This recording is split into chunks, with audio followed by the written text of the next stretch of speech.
Devenez une sentinelle des lacs. Module 5, les plantes exotiques envahissantes et la voirie. Vous êtes en train de visionner le dernier module de ces formations Devenez une sentinelle des lacs, qui touche les plantes exotiques envahissantes et la voirie.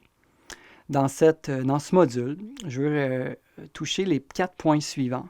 Donc le premier, pourquoi la voirie doit s'en préoccuper des plantes exotiques envahissantes. 2, les étapes d'une saine gestion. 3, quelles sont les méthodes de lutte qu'on pourrait qualifier de réalistes pour les municipalités.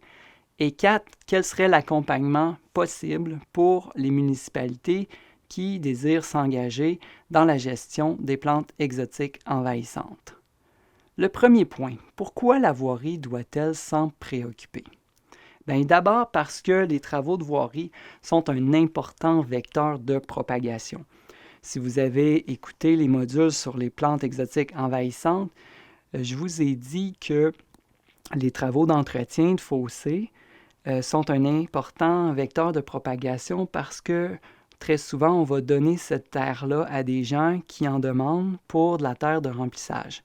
Donc, malheureusement, c'est une réalité. Si la personne, l'entrepreneur ou l'ouvrier de voirie ne reconnaît pas les plantes exotiques envahissantes, il peut accepter d'envoyer des voyages de terre de remplissage chez monsieur et madame tout le monde ou chez des commerces ou des industries.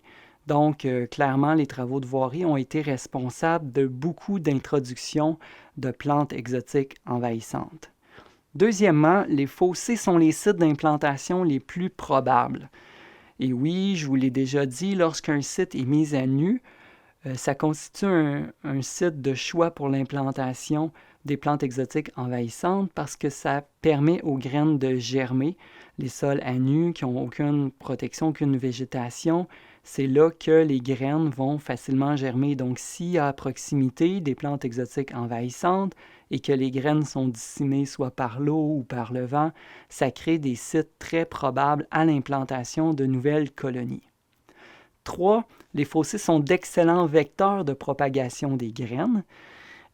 C'est une raison de s'en occuper parce que si on laisse aller la situation, les fossés ont le rôle de transporter l'eau et l'eau peut transporter les graines. Donc malheureusement, les fossés vont transporter les graines vers l'aval et le pire, c'est quand ces graines-là atteignent le réseau hydrographique naturel, les cours d'eau, les plans d'eau. Donc, ça peut être une source importante de contamination de nos berges, les berges de nos lacs ou les berges de nos cours d'eau. 4. La gestion des plantes exotiques envahissantes représente une surcharge administrative et opérationnelle supplémentaire qui s'accroît avec l'expansion des colonies. Donc, on pourrait faire le choix de fermer les yeux sur les plantes exotiques envahissantes en tant que municipalité, mais avec l'expérience de d'autres municipalités au Québec, je vous dirais que ce n'est pas une bonne idée. Pourquoi? Parce que tôt ou tard, l'expansion va devenir telle des plantes exotiques qu'on n'aura pas vraiment le choix de s'en occuper, ne serait-ce que pour gérer les plaintes.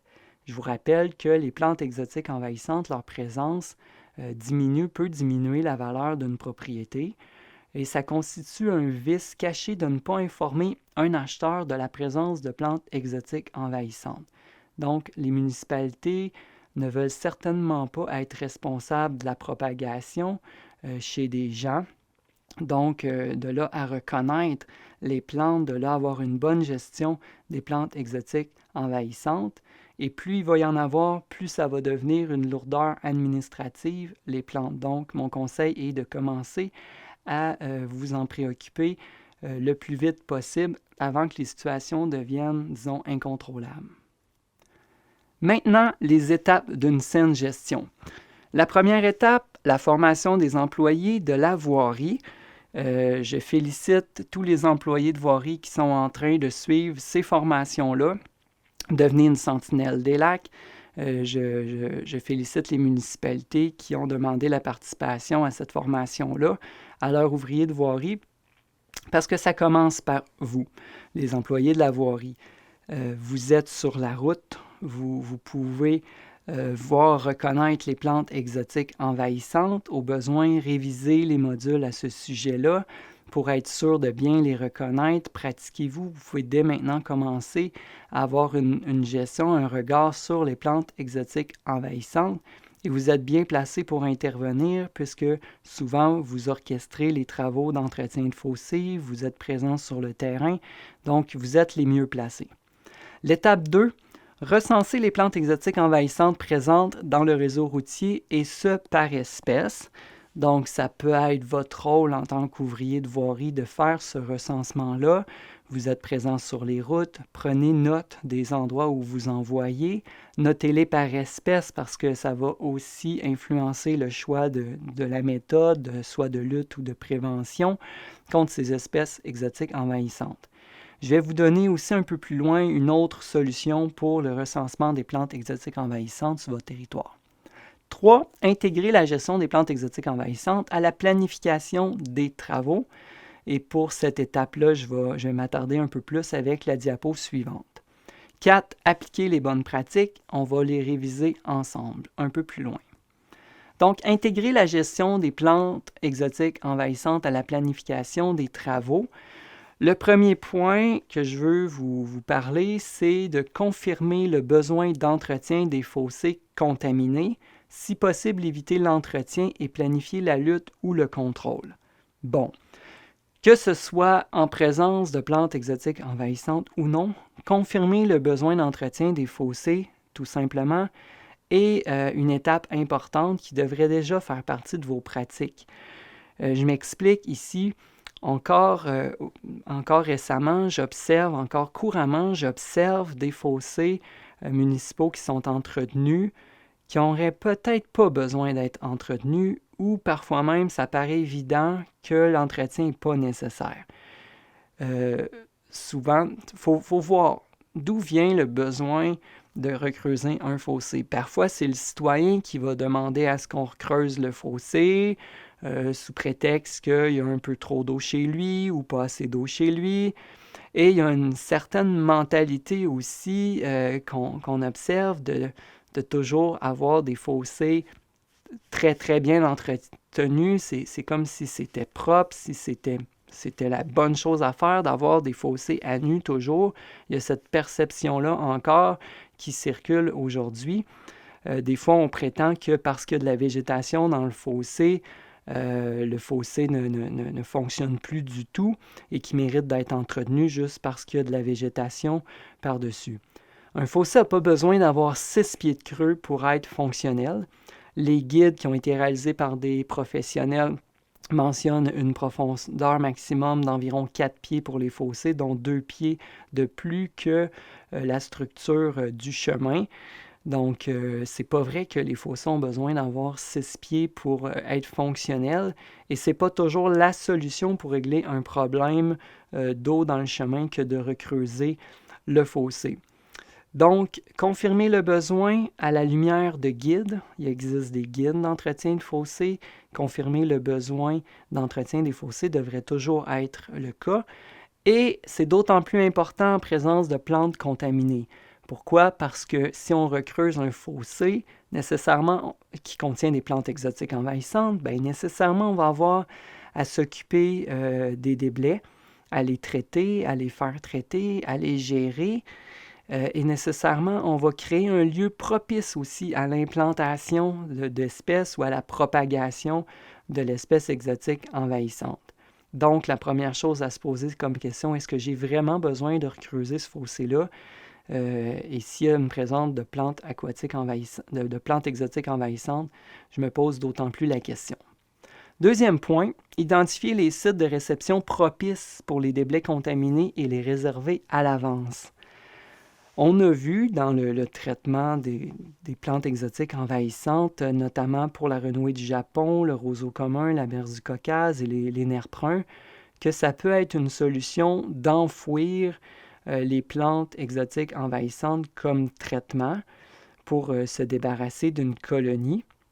Donc, ça pourrait arriver que sur votre territoire, vous ayez une possibilité de les enfouir. C'est-à-dire que quelqu'un vous arrive avec un projet de remplissage où il y a un trou vraiment important, il y a un ravin, il y a une situation qui est propice à mettre beaucoup, beaucoup de matériel et surtout la possibilité de le recouvrir avec épais de matériel. Donc, je l'ai déjà mentionné dans les autres modules, mais pour la renouée du Japon, on peut parler jusqu'à 3 mètres de matériel par-dessus la terre contaminée. Pour le roseau commun, un 2 mètres peut suffire, mais on parle quand même de quantités importantes. Donc, est-ce que vous avez des sites qui pourraient recevoir autant de sols contaminés et que vous pourriez mettre des sols propres par-dessus, des sols non contaminés? Puis, l'idéal, et pour en mettre moins de sols propres, on peut utiliser une membrane géotextile, recouvrir la partie qui est contaminée, puis réenterrer par-dessus avec du sol propre. Comme ça, la membrane empêcherait la croissance et empêcherait l'émergence des plantes exotiques envahissantes. Et je vais y revenir sur les membranes, mais ça prend une membrane de qualité commerciale. Donc, une fois cette étape-là faite, l'étape 3, c'est de commencer l'entretien, le creusage, exemple des fossés, par les sites envahis pour permettre l'enfouissement ultérieurement avec du matériel propre. Donc, c'est logique, on commence avec les sites contaminés et on termine avec les sites non contaminés pour avoir de la matière à mettre par-dessus. Étape 4, planifier le débroussaillage des sites contaminés au cours du mois d'août. Donc, les municipalités, souvent, vous donnez à contrat le débroussaillage des bords de chemin à des entrepreneurs. Ça vaut la peine, avec une gestion environnementale, de réfléchir au moment de l'année. Et justement, une fois que les sites ont été identifiés, les sites contaminés ont été identifiés, ça nous permet de planifier leur débroussaillage. Et ce dernier doit se faire au courant du mois d'août. Et il peut y avoir un peu de particularité selon les espèces. Vous pourrez réviser les parties où ce que j'ai parlé des espèces spécifiquement. Mais comme par exemple, on ne peut pas raser la berce du Caucase trop tôt parce qu'elle pourrait repousser jusqu'à donner des graines un peu plus tard en saison. Même chose avec d'autres espèces. Si on les rase trop tard, eh bien là, on va juste comme épandre les graines qui sont déjà à maturité. Donc, c'est important. Je dirais que la règle du pouce, c'est au mois d'août, réaliser l'entretien des espèces, mais si on peut se spécifier davantage selon l'espèce, c'est encore mieux, et vérifier où est-ce que l'espèce est rendue dans son stade de développement pour s'assurer d'éviter de faucher des plantes exotiques envahissantes qui sont prêtes à libérer leurs graines. Les bonnes pratiques maintenant. La première que je vous partage, c'est s'assurer que l'équipement soit exempt de plantes exotiques envahissantes, de PEE. C'est vraiment essentiel parce que ça peut être une raison d'introduction, c'est une raison assez fréquente d'introduction, une pelle mécanique qui a creusé d'une colonie et qui contient quelques fragments de plantes ou des graines dans la terre qu'elle a utilisée. Donc, si l'équipement a été bien lavé à l'aide d'une machine à pression d'eau, on diminue beaucoup les risques d'introduction d'espèces, surtout quand l'équipement a travaillé dans des secteurs qu'on connaît qui ont été contaminés. Donc ça, c'est ma pratique numéro 2, laver l'équipement qui a été en contact avec les plantes exotiques envahissantes lorsqu'on le sait, lorsqu'on en est conscient, d'effectuer un nettoyage approfondi de ces équipements-là avant qu'ils travaillent ailleurs. 3. Appliquer la technique du tiers inférieur lorsque possible. Bon, la plupart, j'espère, vous connaissez déjà la technique du tiers inférieur. J'en fais un bref rappel ici avec l'illustration que vous avez juste ici. Ça consiste finalement à juste retirer le fond du fossé lors de l'entretien pour maintenir la végétation en place dans les talus du fossé. Ça nécessite une étape supplémentaire qui est un découpage avec l'endos du godet de la pelle mécanique pour déchirer la tourbe du côté intérieur du chemin et ensuite, lorsque la pelletée est prise à partir de l'extérieur du fossé vers l'intérieur, et là, ça permet d'éviter que la tourbe lève jusqu'au chemin. Donc, ça permet de laisser la tourbe qui est en place le long du côté du chemin et celle du côté opposé du chemin. Donc, c'est une technique qui a fait ses preuves, qui est reconnue comme étant très écologique et économique aussi. On pèle beaucoup moins de terre en faisant cet entretien-là du tiers inférieur seulement. Pourquoi c'est d'autant plus important en présence de plantes exotiques envahissantes?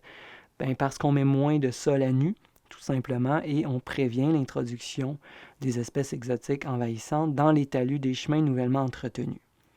4, ça va avec un peu, c'est l'ensemencement des talus des fossés immédiatement après les travaux. Donc, ça fait partie des bonnes pratiques. On le voit de plus en plus, les municipalités, une fois que le fossé est entretenu, va aller ensemencer à l'aide d'un mélange de graines. Ça peut être de l'avoine, ça peut être un mélange B, idéalement les deux ensemble, pour ensemencer rapidement les talus du fossé.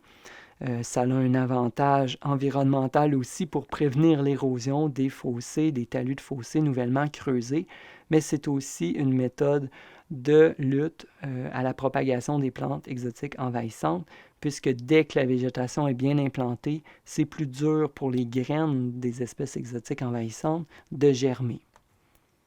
Maintenant, 5. Accepter de donner seulement les déblais provenant des fossés exempts de PEE. C'est là que la planification va vous aider. Une bonne concertation avec l'entrepreneur qui est embauché. Ces sols-là ne devraient jamais être donnés à monsieur et madame tout le monde ou à des commerces qui en font la demande. 6. Enfouir si possible la terre contaminée. Donc, c'est ce que je vous parlais tout à l'heure, d'avoir un site pour la disposer. Et si vous n'avez pas de site, qui n'a aucune façon de gérer cette terre-là, la solution, c'est le transport vers un lieu d'enfouissement technique, donc un lieu d'enfouissement des ordures ménagères. La terre contaminée aux plantes exotiques est généralement acceptée et elle sert de matériel de recouvrement journalier dans les sites d'enfouissement. Donc, c'est certain que ça coûte vraiment plus cher de transporter toute cette matière-là. Donc, de là, la prévention et de là, l'instauration de bonnes pratiques de gestion des plantes exotiques envahissantes dans votre municipalité. Le point 7, en dernier recours, et je répète, en dernier recours, disposer la terre contaminée sur un site déjà contaminé où les risques de propagation sont limités et les impacts sont contrôlés. Bon, j'ai déjà vu ça, un tel site dans une municipalité, c'est un terrain municipal. On a déjà beaucoup d'exemples de renouées du Japon ou de roseaux communs. Et là, on procède déjà à un entretien. Il y a déjà un débroussaillage qui est fait régulièrement. La colonie est sous contrôle. Il y a de la place pour amener plus de matière contaminée. Et on prévoit éventuellement peut-être remblayer toute cette zone-là et entre-temps, on fait attention pour prévenir la propagation. Donc, dans ce cas, ça pourrait s'avérer une solution d'y disposer les terres contaminées aux plantes sur un tel site. 8. Pratiquer si possible les méthodes de lutte. Et j'en viens aux méthodes de lutte et j'essaie de vous présenter des solutions dites réalistes. Parce que, comme vous l'avez vu, ça demeure un défi vraiment de taille, l'éradication des plantes exotiques envahissantes. Ça prend des moyens pour arriver à cette éradication-là. Ça prend une démarche sérieuse, une réflexion pour chaque cas. Et donc, je veux ici faire un bref retour sur les principales méthodes. Donc, la première, l'excavation. Comme vous avez vu dans mes présentations précédentes, par exemple, la renouée du Japon peut mériter une excavation allant jusqu'à 3 mètres. Mais peut-être que le site en question n'a pas 3 mètres d'excavation à faire. Peut-être que la roche-mère, elle est proche, on le sait, on a des indices visibles et l'excavation pourrait s'avérer une solution intéressante, suivie du bâchage et d'un recouvrement. Par exemple, si on est dans un fossé, il pourrait y avoir une excavation, bâchage, et on remet de la pierre qui ralentit en même temps l'eau ou en même temps on réalise un bassin de sédimentation à cet endroit-là qui va être entretenu dans le futur. Donc, il y a peut-être moyen de combiner deux solutions environnementales sur un site donné, mais il faut vraiment s'assurer qu'on en vienne à bout, là, que que l'opération soit efficace. Donc, très souvent, les interventions de lutte ou de contrôle sont des coups d'épée dans l'eau parce qu'on applique 90% de la méthode. Bon, par exemple, au lieu de creuser 3 mètres, ce qui est recommandé en périphérie de la zone, on va creuser 2,50 mètres, par exemple. Ben, on ne se donne pas toutes les chances. On est peut-être à 90%. Donc, tant qu'à mettre en place une mesure, faites-le jusqu'au bout. Suivez les recommandations qu'on donne pour s'assurer que ça ne soit pas un coup d'épée dans l'eau. Le fauchage de contrôle pour les municipalités, bon, par exemple, que vous avez des sites contaminés sur des terrains municipaux, le fauchage de contrôle vise spécifiquement à éviter la dispersion des graines, exemple pour le roseau commun, la berce du Caucase, le nerf brun bourdin et catarctique, dont les graines, les semences représentent un mode de dispersion. Donc, le fauchage de contrôle se fait à une période de l'année qui évite qu'il y ait une dispersion avant de faucher. Donc, il faut les faucher avant que la plante soit prête à libérer ses graines. Ça peut être une solution intéressante. Et le fauchage des chemins, des bords de chemin, comme je vous ai dit, doit être fait au mois d'août. Et ça peut être une bonne façon de contrôler ou de prévenir la propagation. Et j'ajouterais, pour le fauchage d'un contrôle en fossé, isolez votre colonie, en fait, la zone qui contient les espèces exotiques envahissantes. En aval de cette zone-là, installez une barrière filtrante. Ça peut être fait avec des poches de jute ou des balles de paille, mais assurez-vous que s'il y a un bon coup d'eau, qu'il n'y ait pas de fragments d'espèces qui viennent d'être fauchées, qui continuent leur chemin dans le courant, qui pourraient aller coloniser. Rappelez-vous qu'un fragment de ces plantes-là peut partir une colonie plus en aval, dans le fossé ou même dans le cours d'eau, malheureusement. Donc, mettez en place, ça peut être une petite barrière avec des piquets qui retient au moins les résidus de coupe pour pas qu'ils descendent plus loin. Et finalement, le traitement chimique avec l'usage de glyphosate, commercialisé sous le nom Roundup. En fait, le produit qui est en vente libre, qui est d'usage domestique, qui ne demande pas de cours, et on peut l'appliquer par vaporisation sur les espèces exotiques envahissantes. Donc, pour des terrains municipaux, lorsqu'on se situe à l'extérieur des milieux humides et hydriques, ça peut s'avérer un outil efficace pour contrôler des colonies, exemple de renouée du Japon ou de roseaux communs ou même de berce du Caucase. Donc, ça peut être une alternative intéressante, même pour le nerf brun aussi.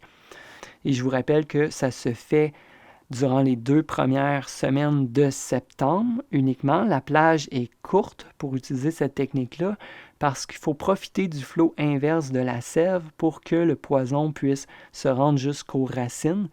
Donc, à ce sujet-là, vous pourrez réviser les modules où j'en faisais mention. Et finalement, 3, juste insister un peu plus sur l'importance d'un support professionnel parce qu'il y a des situations de plantes exotiques envahissantes qui sont vraiment difficiles à gérer. Les solutions, il peut en avoir plusieurs, un mix de solutions, puis qu'est-ce qui est le mieux d'un point de vue environnemental, économique, social. Ça peut demander une réflexion plus approfondie et il existe des firmes, il existe des consultants, des professionnels qui œuvrent dans la gestion des plantes exotiques envahissantes et ça peut être nécessaire de faire appel à eux dans certaines situations. L'accompagnement pour les municipalités, ma dernière diapositive, je vous présente une solution. Ma première solution, c'est l'embauche d'un stagiaire en charge des projets plantes exotiques envahissantes.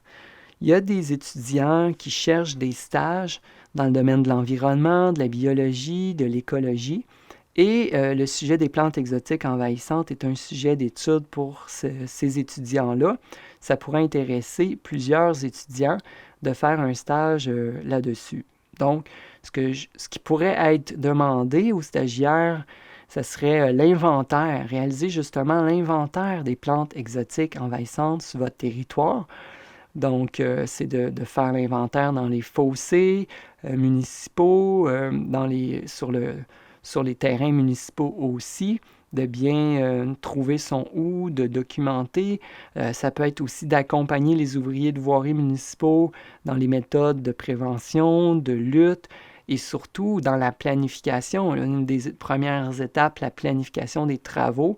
Donc, impliquer cette personne-là à intégrer la gestion des plantes exotiques dans la planification. Ça pourrait être un projet intéressant pour un stagiaire. Et souvent, il y a des programmes de financement pour les étudiants, comme par exemple Emploi d'été Canada, qui peut donner environ 3 000 $ pour un stagiaire. Donc, ça peut devenir une solution très abordable. Ça sera un bon début pour une municipalité qui désire commencer une gestion des plantes exotiques envahissantes sur son territoire. La solution 2, c'est le recours aux firmes spécialisées qui s'avèrent plus dispendieuses, mais qui peut s'avérer une solution nécessaire pour des situations plus complexes ou si même on désire prendre vraiment bien en charge toute la question des plantes exotiques, les firmes peuvent vous guider, peuvent vous fournir du matériel, de l'information, des plans de gestion. Donc, ça peut être une option. 3. Le recours aux organismes de bassin versant, les OBV. On a sur notre territoire le COGESAF et le COBARIC. Les OBV peuvent accepter et être porteurs de projets de lutte aux plantes exotiques envahissantes. Il s'agit de leur demander, de leur présenter vos idées de projet, de leur demander un certain support. Les OBV sont constamment à l'affût de tous les offres de financement possibles. Donc, elles peuvent s'avérer un allié intéressant pour trouver du financement et même pour établir des partenariats avec des universités parce qu'il y a beaucoup de recherches qui est faite actuellement sur les plantes exotiques envahissantes et ça pourrait intéresser, par exemple, des étudiants. Donc, les OBV ont un bon lien étroit avec les universités et pourraient rendre le projet plus intéressant avec un volet de recherche scientifique. Maintenant, la MRC, via les services que j'offre pour la gestion des cours d'eau, j'offre un service conseil pour des situations simples. Ça me fait plaisir de vous conseiller, de vous rappeler tout ce que vous avez entendu dans ces formations-là, de vous aider à réfléchir aux situations. Et aussi, la MRC, on a toujours le fonds bassin versant, un fonds qui peut financer des projets jusqu'à la hauteur de 5 000 $.